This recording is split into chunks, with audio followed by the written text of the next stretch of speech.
Hey everyone, कल मैंने एक वीडियो डाली थी जिसमें मैंने बताया था कि कैसे मुझे दृष्टि एजुकेशन की तरफ से जो कि दिव्य कीर्ति विकास जी का चैनल है, स्ट्राइक आ गई थी मेरे चैनल पे। एक बहुत पुरानी कोई वीडियो थी, एटलीस्ट 2 साल पुरानी। उसके ऊपर वो वीडियो भी उड़ गई और स्ट्राइक भी पड़ी हुई है। उसमें मैंने एक बात कही थी कि आई थिंक मैंने डिस्क्रिप्शन में मेंशन किया था कि शायद मुझे ऐसा लगता है कि 2 साल बाद किसी वीडियो पे इस तरीके का कोई क्यों आएगा स्ट्राइक या कुछ भी।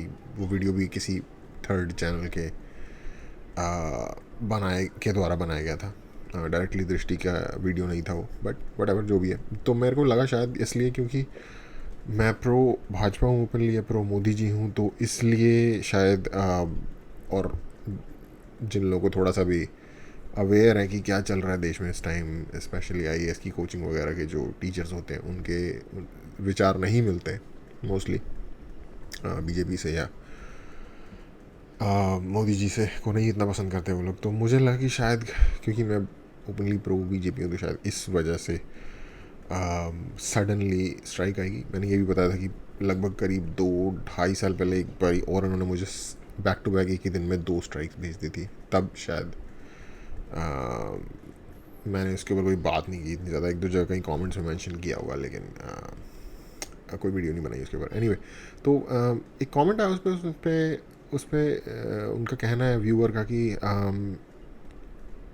आप क्यों हो प्रो बीजेपी और आपको न्यूट्रल होना चाहिए। मैंने उसमें जो मेरी सोच है वो मैंने उनके साथ शेयर की कमेंट में, बट मुझे लगा कि ये एक ऐसा मुद्दा है जिस पे बात करनी चाहिए, क्योंकि इसको मैंने किसी और चीज़ के पार्ट के तौर पे इस पर मैंने पहले बात की हुई है। और क्योंकि इस चैनल की मेजॉरिटी ऑडियंस जो है वो 18 से 24 साल के बीच में है, तो ये उनके हिसाब से उनके ऊपर पर्टिनेंट है ये बात जो आज हमने करनी है कि क्या आपको न्यूट्रल होना चाहिए पॉलिटिक्स के प्रति, और हाँ तो क्यों, और नहीं तो क्यों नहीं। तो मैंने अक्सर इस चीज़ को डिस्कस किया है। बाकी हर यंगस्टर की तरह मैं भी अपने आप को पॉलिटिक्स, एक्सेप्शनल होता होगा कोई बंदा जो कॉलेज एज में पॉलिटिक्स में सुपर इंटरेस्टेड होता होगा, अदरवाइज बाकी सारे यंगस्टर्स की तरह मैं भी अपने आप को too cool to be involve in politics समझता था। बट फर्स्ट ईयर की पहली पॉलिटिकल साइंस की बुक खोलते के साथ ही उसमें मेंशन यही था इंट्रोडक्शन में ही, कि पॉलिटिकल साइंस के साथ इंट्रोडक्शन में कि ज़्यादातर यंगस्टर पॉलिटिक्स से अपने आप का ज़्यादा नाता नहीं रखना चाहते, लेकिन ये स्टिल एक इम्पॉर्टेंट सब्जेक्ट है। और ये इसलिए इम्पॉर्टेंट सब्जेक्ट है कि आप अपने आप को इससे अलग कर ही नहीं सकते चाह के भी। जैसे दुनिया की एयर क्वालिटी क्या है, या फिर दिल्ली की एयर क्वालिटी, आप दिल्ली में रहते हैं मान लीजिए, तो दिल्ली की जो एयर क्वालिटी है आप उसको गंदा कर रहे हैं या नहीं कर रहे हैं, या आप एयर क्वालिटी में इंटरेस्टेड हैं या नहीं है, उससे फ़र्क नहीं पड़ता। उससे जो नुकसान होगा ना, अगर एयर क्वालिटी गिरेगी तो वो आपको होगा, क्योंकि आप उसी एयर में सांस ले रहे हो। उसी तरीके से पॉलिटिक्स जो है, आप उसमें इंटरेस्टेड हो या ना इंटरेस्टेड हो, वो आपको इफ़ेक्ट करेगी, क्योंकि जिस पॉलिटिकल सिस्टम के अंदर आपकी कंट्री चलती है उसमें आप रहते हो। अगर आप उसमें एक्टिव हिस्सा लेते हो तो आपका कोई एक्टिव किसी चीज़ की तरफ आपका जोर जाएगा उसमें। मतलब मान लो आप एक्टिव हो पॉलिटिक्स के प्रति, आप एक सर्टेन पार्टी को सपोर्ट करते हो, उसे वोट देते हो, तो आपका भार जो है, आपका जो वोट है उधर जाएगा। लेकिन मान लो आप नहीं भी हो, ठीक है, अगर आप कुछ मतलब नहीं रखते, न्यूज़ नहीं देखते, कुछ नहीं पता आपको कौन सी पार्टी है, कौन पीएम है, कौन राष्ट्रपति है, ऐसे ऐसे लोग हैं भाई, भरे हुए हैं ऐसे लोग। अगर आप ऐसे इंसान भी हैं ना, तो आप फिर भी पॉलिटिक्स में अपना जो हिस्सा है वो डाल रहे हो। उसका रीज़न ये है कि फिर आप स्टेटस को कुछ सपोर्ट कर रहे हो। क्योंकि जो बंदा वोट देने नहीं जा रहा, जो बंदा कुछ भी नहीं कर रहा ना, ये बात समझो कि वो बेसिकली वो स्टेटस को ही सपोर्ट कर रहा है, कि स्टेटस को कोई वो, क्योंकि स्टेटस को वो होता है जो अभी चल रहा है। आपने नहीं छेड़ा सिस्टम को, वो वैसे ही चलता रहेगा। तो बेसिकली आप स्टेटस को सपोर्ट कर रहे हो अगर आप कुछ नहीं कर रहे तो मुझे इस ये एक लॉजिकल स्कीम है चीज़ की, कि पॉलिटिक्स की बेसिकली।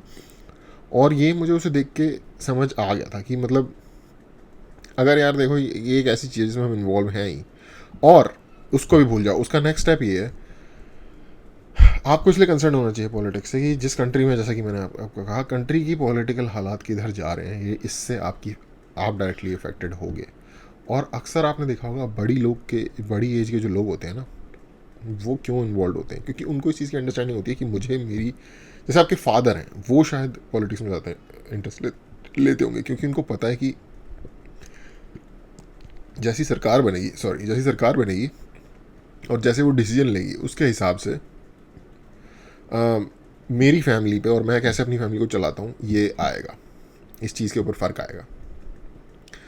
और हम क्योंकि जब यंग होते हैं तब हमें लग रहा होता है हम इनविंसिबल है, बेसिकली हमें कोई कुछ नहीं कर सकता, हम दुनिया में सबसे स्मार्ट है, पूरी दुनिया के जितने भी लोग पैदा हुए थे वो सबके सब चू थे, और हम आके दुनिया को नए तरीके से, इंडिया पाकिस्तान की लड़ाई क्यों हो रही थी, अब होगी दोस्ती, दोस्ती होनी चाहिए, हम करवाएंगे, ऐसा हमें लगता होता है। इंडिया स्पोर्ट्स में इतना पीछे क्यों है, हम जाएंगे, ऐसा लगता है जब आप होते हो लेट टीन्स में या मिड टीन्स में भी, और किसी किसी को उसके बाद भी। तो हम अपने आप को इन्विंसिबल सोच रहे होते हैं, वो हम होते नहीं है बेसिकली, हम और ज़्यादा, हम एक्चुअली किसी और पे डिपेंडेंट होते हैं, इसलिए हमें यही नहीं पता चल रहा होता कि चीज़ें चलती कैसे हैं, और इसलिए हमें लग रहा होता कि हम ही सुकरात और अरस्तु और प्लेटो के बाद, सुकरात सोक्रेटिस और अरस्तु एरिस्टोटल का नाम है, प्लेटो एरिस्टोटल और सोक्रेटिस के बाद हम ही हैं जिस अगला उनके जो हम ही इंटेलिजेंट पैदा हुए हैं उनके बाद बेसिकली।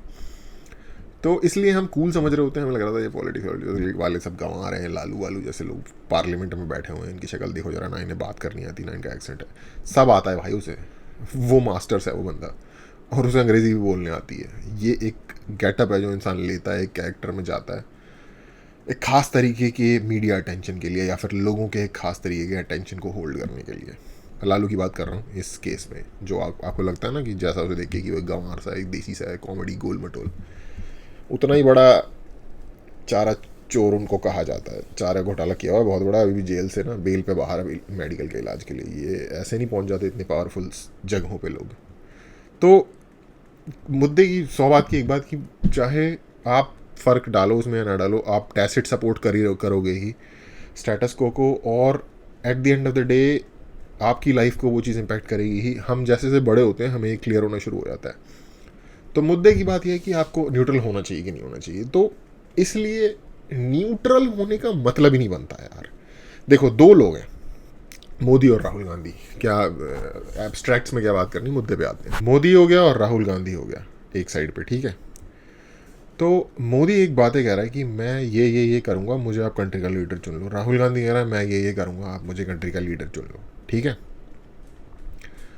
जो बातें वो कर रहे होंगे, अगर वो बिल्कुल एग्जैक्ट सेम बातें नहीं कर रहे, तो उनमें से कुछ बातें होंगी जो आपको पसंद आएंगी और कुछ बातें होंगी जो आपको पसंद नहीं आएंगी। फॉर एग्ज़ाम्पल, जब राहुल गांधी ये कहता है कि रिसोर्सेज का पूल होगा पहले पूरी कंट्री में और उसका रीडिस्ट्रीब्यूशन होगा, तो मुझे दिखता है एक बहुत बड़े लेवल पे त्रासदी, एक बहुत बड़ी ह्यूमन कैटास्ट्रोफी। क्योंकि जितनी बार इतिहास में ऐसा हुआ है ना, जब कलेक्टिव्स बने हैं, जब सोवियत यूनियन बना था, जब जिन लोगों ने रशिया की थोड़ी बहुत हिस्ट्री पढ़ी है, तो जो ये बॉल्शेविक रेवोल्यूशन और सोवियत यूनियन का जो गठन हुआ था, इसको या रशियन रेवोल्यूशन भी इसे कहते हैं, बॉल्शेविक रेवोल्यूशन, बॉल्शेविक पार्टी थी बेसिकली। इसे बहुत बढ़ा चढ़ा के बताया जाता है कि जैसे ये कितनी बड़ी बात थी, बड़ी बात थी, बट ये कोई अच्छी बात नहीं थी। वो रेवोल्यूशन या वट एवर, रिवोल्यूशन मेरे को एक नेगेटिव वर्ड लगता है, लोग पता नहीं इसको पॉजिटिव समझते हैं। वो अगर नहीं हुआ होता ना, तो Russia was well on its way to become a progressive developed country like any other in Europe, in western Europe, like France या जर्मनी, इनकी तरह। और ये फर्स्ट वर्ल्ड वॉर के एंड के दिनों में हुआ है रशियन रेवोल्यूशन, जिनको नहीं पता, 1919, 1918, 1919 में, ठीक है। आप लेनिन की बुक पढ़ोगे आपको पता चलेगा कि लेनिन का जो बड़ा भाई था वो ज़ार के साथ विद्रोही हो गया था, रशियन ज़ार के साथ, इसलिए ज़ार ने उसे मतलब मौत की सज़ा दे दी, या फिर ज़ार खुद तो नहीं देगा, लेकिन उनकी जो जुडिशरी होगी उसने। और उस चीज़ की खुन्नस निकालने के लिए, बदला निकालने के लिए ज़ारडम के अगेंस्ट लेनिन ने एक बहुत बड़ी मूवमेंट चलाई। वो खुद भाग गया था फ्रांस यार। ये जिन लोगों को बहुत बड़ा बड़ा बना के पेश किया गया ना हमें हमारे स्कूल की बुक्स में, फॉर वट एवर रीज़न, जो भी गवर्नमेंट टू गवर्नमेंट रिलेशन रहे होंगे हमारे सोवियत यूनियन की, और जो भी हमें एक रोमांटिक इमेज दी गई है चीज़ों की, वैसा कुछ है नहीं असली में। अगर आप थोड़ा सा 4 किताबें किसी चीज़ के बारे में उठा के पढ़ लेते हो आपको पता चल जाता है। तो रशिया बहुत वाइट, जिसको वाइट रशिया भी कहते हैं क्योंकि वाइट पार्टी थी उनकी, ज़ार वालों की, ज़ार के सपोर्ट में जो थे उनको, तो अच्छा खासा तरक्की पे था वो, हर तरीके से बेहतर हो रहा था रशिया। तो एनीवे रशिया भी कर रहा था अच्छी खासी तरक्की बाकी कंट्रीज की तरह, जैसे कि यूरोप की, वेस्टर्न यूरोप की, फ्रांस या यूके, इस तरह की कंट्री थी, और उसी राह पे जा रहा था। अगर सोवियत का वो रेवोल्यूशन नहीं होता तो वो भी उनकी ही जैसी कंट्री होता, जो कि वो आज आके एक अपर इनकम कंट्री बना है। तो जब कोई व्यक्ति, कोई नेता आपको अपनी सलाह दे रहा है कि मैं ये करूँगा, या फिर अपना डिक्लेरेशन दे रहा है कि मैं ये करूँगा अगर आप मुझे नेता चुनोगे, और वो चीज़ के बारे में आपको कॉन्टेक्स्ट पता है, तो आप एटलीस्ट डिसीजन ले सकते हो कि क्या करना है, क्या मुझे इसे सपोर्ट करना चाहिए, क्या मुझे इसे सपोर्ट नहीं करना चाहिए। अगर आपको पता है कि यार ये नेता जो बोल रहा है अगर ऐसा हो जाता है तो कंट्री बर्बाद हो जाएगी, हमारी सबकी फैमिली, पड़ोसी, रिश्तेदार सब बर्बाद हो जाएंगे। कुछ लोगों का फ़ायदा ऑफ कोर्स होता है, जब किसी भी कंट्री में रेवोल्यूशन आता है कुछ लोग ऊपर जाते हैं, बहुत सारे लोग नीचे जाते हैं। तो आप या तो उसे रोकने की कोशिश करोगे, या तो उसके अगेंस्ट वोट दोगे, या अगेंस्ट कुछ करोगे अगर वोट का सिस्टम नहीं है उस कंट्री में, या फिर आप निकलोगे भाई वहाँ से। ये इनमें से कोई एक स्टेप लोगे आप अपने आप को और अपने परिवार को बचाने के लिए। अगर आप न्यूट्रल रहोगे, एक बंदा कह रहा है मैं कंट्री में आग लगा दूंगा, दूसरा बंदा, मैं ऐसा नहीं कह रहा कि वो कह रहा है, लेकिन एग्जाम्पल के तौर पे, और एक बंदा कह रहा है कि मैं आग नहीं लगाऊंगा, मैं बस जैसे चल रहा है वैसे चलता रहेगा, तो आप किसको वोट दोगे? आप न्यूट्रल रहोगे उस पर? आप नहीं रह सकते न्यूट्रल। तो मैं स्पेसिफिकली उन जिनका ये कमेंट है उन व्यूअर की बात नहीं कर रहा, मैं एक जनरल सोसाइटी की बात कर रहा हूँ।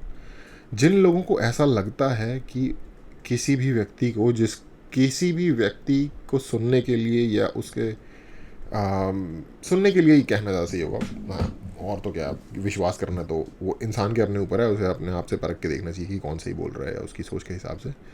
बट किसी भी व्यक्ति को सुनने के लिए अगर उसका न्यूट्रल होना उसकी प्री रिक्विजिट है ना, तो ये शायद सोच सही नहीं है। उसका रीज़न ये है कि न्यूट्रल कोई है ही नहीं। जो दावा कर रहा है मैं न्यूट्रल हूँ, वो न्यूट्रल नहीं है, वो फिर वो इग्नोरेंट है, उसको पता ही नहीं है। अगर किसी बंदे को सिक्के के दो पहलुओं के बारे में पता होगा पूरी तरीके से, तो वो न्यूट्रल रह ही नहीं सकता। पेप्सी और कोक को लेके ना कोई न्यूट्रल नहीं है कि मैं जो पिला दोगे पी लूँगा। वो न्यूट्रल है जिसके पास खरीदने के ही पैसे नहीं है और पीने का मन है, वो न्यूट्रल होगा, क्योंकि वो कहेगा फ्री में जो भी मिल रहा है मिल जाए। लेकिन जो पैसे खर्च करने की क्षमता रखता है, और जिसको एक जिस वो सिर्फ टेस्ट के लिए पीने जा रहा है, और उसको पैसे की दिक्कत नहीं है, वो सिलेक्ट करेगा भाई पेप्सी पीऊँगा या कोक पीऊँगा, ठीक है। ये इसी तरीके से किसी भी दुनिया की चीज़ में आप उठा कर देख लो, जो व्यक्ति का स्टेक जुड़ा होता है वो न्यूट्रल नहीं होता उस चीज़ के साथ। और क्योंकि हमारे सरकार जो गवर्नमेंट बनाएगी, या जो भी पार्टी गवर्नमेंट बनाएगी, उसके साथ हम न्यूट्रल नहीं हो सकते, क्योंकि हमारा स्टेक जुड़ा है, क्योंकि हम इस कंट्री में रहते हैं। ये है बहुत सिंपल सी बात। तो अगर आप लोगों को लगता है कि पॉलिटिक्स बहुत ही, आप बहुत कूल हैं पॉलिटिक्स के लिए, और पॉलिटिक्स बहुत ही गंवार लोगों की चीज़ है, या फिर एक बहुत ही बुरी चीज़ है, तो ये सोचिए कि आप ऐसा सोच सकते हो, लेकिन उससे अफेक्ट आपकी लाइफ पे फिर भी होगा ही, जितना भी आप सोच सकते हो उससे ज़्यादा।